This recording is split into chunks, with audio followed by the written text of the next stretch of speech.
মানুষের জন্য ফাউন্ডেশনের সহায়তায় জাতীয় পুরস্কার বিজয়ী যুব সংগঠন Dhrubatara youth development foundation Chattogram international convention সেন্টারে আয়োজন করেছে জাতীয় যুব সংসদের চতুর্দশ অধিবেশন।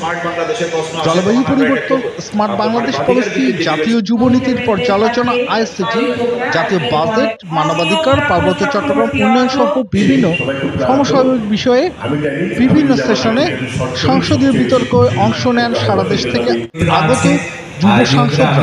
এই ধরনের স্পোর্টসে আসুক। আমরা সবসময় তো ফুটবল ক্রিকেট নিয়ে খুব মাতামাতি করি, ইন্ডিভিজুয়াল স্পোর্টসে আমাদের ভবিষ্যৎ খুব ভালো। স্বাভাবিকভাবে আমরা জাতিগতভাবে একটু শারীরিক দিক দিয়ে দুর্বল আসলে, ওইভাবে চিন্তা করলে এটার একটা আবার ব্যাপারও আছে যে আমাদের জমিগুলো খুব উর্বর, ফার্টাইল ল্যান্ড, কোনো রকম বীজ ফেললে গাছ উঠে যাচ্ছে।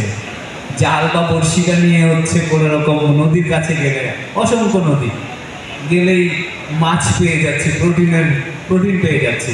তো এই জন্য হয়তো অনেকটাই দুর্বল, কিন্তু সেই দিনটা আর নেই। আমাদের ছেলেপেলে এক্সট্রিম স্পোর্টসে খুব ভালো করছে। আপনারা দেখবেন ইন্ডিভিজুয়াল যত